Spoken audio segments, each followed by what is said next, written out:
வணக்கம் நண்பர்களே. ஸோ நிறைய பேரோட நிலைமையை பார்த்தா ரொம்ப பரிதாபமா இருக்கு, பரிதாபத்துக்குரியவங்களா இருக்காங்க. ஏன் அப்படின்னா கடைசியில கால்கிட்ட கண்ணை பார்த்ததுக்கு அப்புறம் தான் ஐயோ இவ்வளவு நாள் படிக்காம விட்டோமே அப்படின்னு ஒரு யானமே பிறகுது. சரிங்களா? ஸோ நம்ம வந்து பாத்தீங்கன்னா கிட்டத்தட்ட நவம்பர்ல ஜிஓ பண்ணாங்க. சரிங்களா? நவம்பர்ல ஜிஓ பண்ணாங்க. நவம்பர்ல இருந்தே 2024 நவம்பர்ல இருந்தே நான் வந்து உங்ககிட்ட சொல்லிட்டே இருக்கேன், எங்க எக்ஸாம் வந்துடும், டிரைவர் கம் கண்டக்டர் தான் பண்ண போறாங்க. அடிச்சு அடிச்சு சொன்னேன். 2023 எஸ்சிடிசி முடியும் போதே சொன்னேன், அடுத்தும் டிரைவர் கம் கண்டக்டர் தான் எடுக்க போறாங்கன்னு. ஆனா நிறைய பேர் ஏன் இப்படி இருக்கீங்க? ஏன்னா இதோட ஒரு நல்ல வாய்ப்பு வந்து உங்க வாழ்க்கையில கிடைக்காது. டிரைவர் கம் கண்டக்டர் வந்து இனிமேல் அப்படி எடுக்க மாட்டாங்கன்னு அமைச்சரே சொல்லியிருக்காரு. அடுத்து ஒரு 5000 வேகன்சி போட போறாங்க. அது எலெக்ஷனுக்கு முன்னாடியா பின்னாடியா நமக்கு தெரியாது. ஆனா இப்போ ஒரு வாய்ப்பு இருக்குல்ல, யாருக்குமே கிடைக்காத ஒரு வாய்ப்புங்க. ஏன்னா 2 லைசன்ஸ் உள்ளவங்க வந்து பாத்தீங்கன்னா அவங்க பேப்பர்ல 22,000 பேர் போட்டிருக்குன்னு சொல்றாங்க. ஆனா வந்து பாத்தீங்கன்னா கண்டிப்பா வந்து 12,000 தாண்டாது. சரிங்களா? எனக்கு தெரிஞ்ச அவேர்னஸ் படி ஒரு 12,000 பேர் தான் வருவாங்க, காம்படிஷனுக்கு வருவாங்க. அப்ப அந்த 12,000 பேர்ல ஒரு 3,000 ஈஸியா உள்ள நுழையலாம். ஓகேங்களா? சோ இதுக்கு போய் நிறைய பேர் இன்னைக்கு கார்டியல் டவுன்லோடுக்கு அப்புறம் தான் நிறைய பேருக்கு யானை வந்திருக்கு அப்படின்னா நீங்க வந்து நீங்களே உங்களே ஏமாத்திக்கிறீங்க அப்படின்னு அர்த்தம். சரி, முடிஞ்சது முடியட்டும். இந்த 5 நாள்னாச்சும் படிக்கிறவங்க நினைக்கிறவங்க வந்து ரவும் மகளுமா லீவை போட்டு படிச்சா மட்டும்தான் வேலைக்கு ஆகும். சரிங்களா? அதுக்கான என்ன இதுவோ நம்ம பண்ணி தரோம். நம்ம வந்து இனிமேல் புக்கு புரிய அனுப்ப முடியாது, ஒரு ஆண்ட்ராய்டு ஆப் தான் கொடுக்க முடியும். அதுல எல்லா புக்கும் போடுறேன், விருப்பம் வந்து அதை பயன்படுத்திக் கொள்ளுங்க. இப்போ வந்து பாத்தீங்கன்னா தேர்வுக்கு நம்ம என்ன கொண்டு போகணும்? சரிங்களா? தேர்வுக்கு வந்து நம்ம என்னென்ன கொண்டு போகணும் அப்படின்னா பிளாக் பால் பெயிண்ட். சரிங்களா?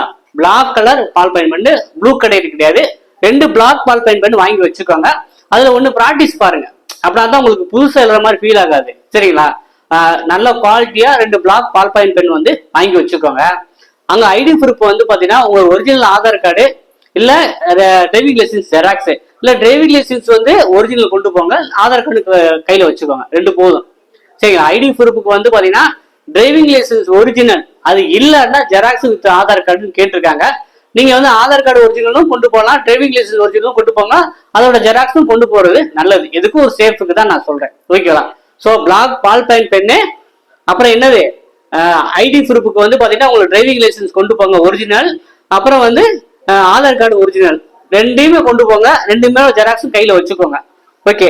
அடுத்ததான் வந்து நமக்கு டைமிங் வந்து பாத்தீங்கன்னா காலையில ரிப்போர்ட்டிங் டைம் வந்து பாத்தீங்கன்னா 8:30 இருந்து 9:45 இருக்கணும். அதுக்கப்புறம் வந்து உள்ள விட மாட்டாங்க. 8:30 இருந்து 9:45 நீங்க 9 மணிக்கெல்லாம் உள்ள இருக்கிற மாதிரி பாத்துக்கோங்க. சரிங்களா? 9 மணிக்கெல்லாம் நீங்க உள்ள இருக்க மாதிரி பாத்தீங்க. 10ல இருந்து 12 மணி வரைக்கும் எக்ஸாம் வந்து உங்களுக்கு நடைபெறும். சரிங்களா? 10 to 12 வந்து உங்களுக்கு எக்ஸாம்னு போட்டிருக்காங்க. ஸோ எக்ஸாமுக்கு வந்து பாத்தீங்கன்னா நமக்கு சண்டே நடைபெறதுனால சாட்டர்டே நைட்டு வந்து பாத்தீங்கன்னா உங்க எக்ஸாம் சென்டர் தூரமா இருந்துச்சு, நீங்க ஒரு கிட்டத்தட்ட டிராவல் பண்ணி காலையில தான் வந்து சேர்ற மாதிரி தான் அப்படிலாம் போகாதீங்க. முதல் நாள் நைட்டே அந்த சிட்டில வந்து ஒரு ரூம் எடுத்து தங்கிட்டு காலையில ஃப்ரெஷ்ஷா போற மாதிரி பாத்துக்கோங்க. அது எக்ஸாம் போறவங்க வந்து பாத்தீங்கன்னா ஒண்ணுமே படிக்காம டீ கூட குடிக்காம அப்படிலாம் போகாதீங்க. நல்லா சாப்பிட்டு நிதானமா தெம்பா போய் அட்டன் பண்ணுங்க. அதே போல வந்து பாத்தீங்கன்னா கரெக்டா வந்து பாத்தீங்கன்னா கொஞ்சம் நல்லா ஃப்ரெஷ்ஷான மைண்டா இருந்தா மட்டும்தான் அங்க போய் பேப்பர்ல வரும். சரிங்களா? ஸோ அதனால வந்து காலையில வந்து பாத்தீங்கன்னா சாப்பிட்டுட்டு போங்க. எக்ஸாம் போறவங்க நல்லா சாப்பிட்டுட்டு போங்க. அதனால ரொம்ப சாப்பிட்டு தூங்கிடாதீங்க, ஓரளவு லைட்டா மட்டும் சாப்பிட்டுட்டு போங்க. ஏன்னா 12 மணி வரைக்கும் நீங்க யோசிக்கிறீங்க, பசி வந்துடும். அதனால காலையில சாப்பிடாம போக வேண்டாம். ஸோ இது கொஞ்சம் பாத்துக்கோங்க. 10 மணில இருந்து 12 மணி வரைக்கும் எக்ஸாம் நடைபெற போது ஓஎம்ஆர் சீட்ல தான் வைக்கிறாங்க. இதுக்கு வந்து நெகட்டிவ் மார்க்கு கிடையாது. சரிங்களா? நெகட்டிவ் மார்க்கு கிடையாது. நீங்க வந்து 50க்கு தெரியாத கூட நீங்க வாட்டி சேட் பண்ணலாம். சேட் பண்றதுல ஏதாவது டவுட் இருந்தா கால் சூப்பரண்ட் இருப்பாங்க, அவங்ககிட்ட டவுட் கேட்டுக்கோங்க. நீங்களா எதுவும் சேட் பண்ணி வச்சிடாதீங்க, தவறு பண்ண வேண்டாம். ஏதாவது சின்ன டவுட் கூட அவங்க கேட்டா பதில் சொல்லுவாங்க, அவங்கள்ட்ட கேட்டுட்டு எதா இருந்தாலும் பண்ணுங்க. தமிழுக்கு வந்து 50க்கு 40% சொல்லியிருக்காங்க. 40 மார்க் எடுக்கலாம் கிடையாது, 50க்கு 20 மார்க் எடுத்தா போதும். தமிழுக்கு வந்து நீங்க 50க்கு 20 எடுத்தா போதும். இந்த மார்க் வந்து உங்களுக்கு நெக்ஸ்ட் லெவலுக்கு உதவாது. இந்த ஜிகேலையும் தொழில்முறை திறத்துல இந்த 50 மார்க் இருக்குல்ல, இந்த 50க்கு வந்து பாத்தீங்கன்னா இந்த 50க்கு நீங்க எவ்வளவு மார்க் எடுக்கிறீங்கன்னு பொறுத்துதான் உங்களுக்கு அடுத்த லெவல் ப்ராக்டிக்கல் போவீங்க. சரிங்களா? ஸோ இதுல வந்து நல்ல மார்க் எடுக்கிறதுக்கான முயற்சியை பண்ணுங்க. ஒரு 4 நாள் 5 நாள் இருக்குன்னா ஸோ இதுல நல்ல மார்க் எடுக்கிறதுக்கான முயற்சியை நீங்க இது பண்ணுங்க. அதே போல எக்ஸாம் காலுக்கு வந்து பாத்தீங்கன்னா மத்த எந்த ஒரு எலக்ட்ரானிக் டிவைஸ் போனை ஏதோ கொண்டு வர முடியாது. ஒரு பேக் கொண்டு வச்சுட்டு அதை வெளியே தான் வைக்கிற மாதிரி இருக்கும். அதே போல வந்து டிஜிட்டல் வாட்ச், ஸ்மார்ட் வாட்ச் இந்த மாதிரி எதுவுமே கொண்டு போக முடியாது. நார்மல் வாட்ச் தான் கட்டிட்டு போக முடியும். உங்களுக்கு தண்ணி தேவைப்படுது, தண்ணி தாகாம எடுக்கணும், ஒரு டிரான்ஸ்பரண்ட் அது கண்ணாடியா இருக்கிற ஒரு வாட்டர் பாட்டில் வாங்கி வச்சுக்கோங்க. அதுதான் உள்ளக்கு அலோவ் பண்ணாங்க. மற்ற எதுவுமே உங்களுக்கு உள்ளக்கு அலோவ் பண்ண மாட்டாங்க. ஸோ இதெல்லாம் கொஞ்சம் புரிஞ்சு நடந்துக்கோங்க. எக்ஸாம்ல வந்து எந்த ஒரு பிரச்சனையும் பண்ணாம ஒரு நீட்டான ட்ரெஸ் எடுத்துட்டு போட்டு போங்க, சரிங்களா? ஸோ ரொம்ப அடிக்கிற மாதிரியோ இப்படிலாம் இருக்க வேண்டாம். ஒரு ஒரு அவங்க என்ன ஒரு ஆடையில சொல்லியிருக்காங்க, ஒரு நீட்டான ட்ரெஸ் எடுத்து போட்டு போங்க, ஃபார்மல்ல போங்க, ஓகேவா? ஸோ போதுமானதான், சிறப்பா பண்ணுங்க. ஸோ நம்ம வந்து பாத்தீங்கன்னா இப்ப எனக்கு என்னன்னா, ஸோ நம்மளை வந்து கிட்டத்தட்ட வந்து பாத்தீங்கன்னா கடைசி நேரத்துல கிட்டத்தட்ட ஒரு 4-5 நாளா வந்து கால் வைக்க முடியாத அளவுக்கு போன் கால் எல்லாமே கடைசி நேரம் தான் என்கொயரி பண்றாங்க, கடைசி நேரம் தான் டவுட் கேட்கறாங்க, கடைசி நேரத்துல தான் எனக்கு மெட்டீரியல் வேணும்னு கேட்டு நிக்கிறாங்க. எனக்கு ஒரே நாள்ல குறியீடு அனுப்புங்க. ஏகப்பட்ட பேர் வந்து பாத்தீங்கன்னா மதுரைக்கு வந்து வாங்கிட்டு போறாங்க. நான் என்னன்னு சொல்லனா, ஏங்க நான் தான் சொல்றேன்ல, நீங்க ஆன்லைன்ல அப்ளை பண்ணிட்டேன்னா உங்களுக்கு எக்ஸாம் வச்சுதானே ஆவாங்க.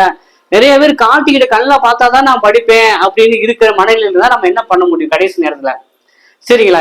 எதுவா இருந்தாலும் நம்ம போராடி பாருங்க, வெற்றி கிட்டட்டும். நம்மளுடைய வாழ்த்துக்கள் தொடர்ந்து இருக்கும். நம்ம இது மட்டும் கிடையாது, அடுத்து செய்முறை தேர்வு இருக்கு, இன்டர்வியூ இருக்கு, சர்டிபிகேட் வெரிஃபிகேஷன், இது இவ்வளவு ப்ராசஸ் இருக்கு. நம்ம அடுத்தடுத்து நம்ம தொடர்ந்து பயணிக்கத்தான் போறோம். அதனால வந்து இந்த 5 நாளை வந்து லீவை போட்டு ஒழுங்கா உட்காந்து படிங்க. வேலை வாங்குறதுக்கான நிறைய வாய்ப்புகள் இருக்கு. ஏன்னா வேகன்சி அதிகம், காம்படிஷன் ரொம்ப கம்மி. கொஞ்சம் மெனக்கிடுங்க. நான் மறுபடியும் ஒன்ன சொல்றேன் என்னன்னா, உங்களுக்கு டாக்குமெண்ட் உங்களுடைய சர்டிபிகேட் கரெக்டா இருந்துச்சு அப்படின்னா எக்ஸாம்ல கொஞ்சம் நல்லா பண்ணீங்கன்னா கன்ஃபார்மா இந்த வட்டம் வேலை வாங்குறீங்க, சரிங்களா? இன்னொன்று ஒரு விஷயம் சொல்றேன், நீங்க நோட் பண்ணி கூட வச்சுக்கோங்க. நமக்கு வந்து பாத்தீங்கன்னா ரிசல்ட் எப்போ போடுவாங்க அப்படிங்கிற ஒரு விஷயம் கேள்வி பார்ப்பீங்க. நமக்கு வந்து பாத்தீங்கன்னா என்னுடைய கணிப்பின்படி இப்ப ஜூலை 27 இல்லைங்களா, ஆகஸ்ட் எண்டுக்குள்ள ரிசல்ட் போட்டுருவாங்க, சரிங்களா? ஆகஸ்ட் எண்டுக்குள்ள நமக்கு ரிசல்ட் போட்டுருவாங்க. செப்டம்பர்ல வந்து பாத்தீங்கன்னா உங்களுக்கு ப்ராக்டிகல், செப்டம்பர் அக்டோபர்ல ப்ராக்டிகல் இன்டர்வியூலாம் நடந்து நவம்பர்ல நீங்க ட்ரைனிங்கே போகலாம், சரிங்களா? அந்த மாதிரிதான் பண்ணுவாங்க. ஏன்னா போன வட்டம் அப்படித்தான் பண்ணாங்க. எஸ்சிடிசிக்கு டப்பு டப்புன்னு வந்து எல்லாம் முடிச்சு விட்டாங்க, சரிங்களா? நீங்க நவம்பர்ல ட்ரைனிங் வாங்கி ஜனவரியில வந்து டிரைவர் சீட்ல 2026 நீங்க வேலையிலேயே உட்காரலாம், சரிங்களா? நம்ம வந்து 2023 இருந்து இதெல்லாம் எதிர்நோக்கி பயணிச்சு வரும்னு சொல்லிட்டு நவம்பர்ல ஜிஓ போட்டாங்க, மார்ச்ல அப்ளிகேஷன் போட்டாங்க. இப்போ வரைக்கும் நான் சொல்லிட்டு தான் இருக்கேன். அதனால வந்து ஒரு ஹோப்போட இருங்க. ஒரு அரசு வேலை வாங்குறது இப்பெல்லாம் குதிரை கொம்பா இருக்கு. நம்ம வேணும்னா அதுக்கு நம்ம டெடிக்கேட்டடா உழைச்சா மட்டும் தான் வேலையை வாங்க முடியும். ஸோ அதுக்கான தான் தொடர்ந்து பயணப்படுங்க. நம்மளுடைய பயணமும் உங்க கூட சேர்ந்து தொடரும். ஸோ வாழ்த்துக்கள். நம்ம அடுத்த காலையில நிறைய எனக்கு வீடியோ போட வேண்டிய டைம் இருக்கு. ஆனா அப்படி போட முடியாத சூழ்நிலவுக்கு எனக்கு கால் வந்துகிட்டு இருக்கனால என்னால வீடியோ போட முடியல. ஸோ அதாவது இந்த 2 நாள் ஹோல்ட் பண்ணிட்டு டெய்லி ஒரு குறைஞ்சது வந்து பாத்தீங்கன்னா ரிவிஷன் வீடியோ எல்லாத்துக்கும் வரப்போகுதுங்க. நீங்க வந்து பாத்தீங்கன்னா இந்த ரிவிஷன் வீடியோ பார்த்தாலும் கூட ஓரளவுக்கு கிளியர் பண்ணிடலாம். அதனால புதுசா பாக்குறவங்க மறக்காம சப்ஸ்கிரைப் பண்ணி வச்சுக்கோங்க.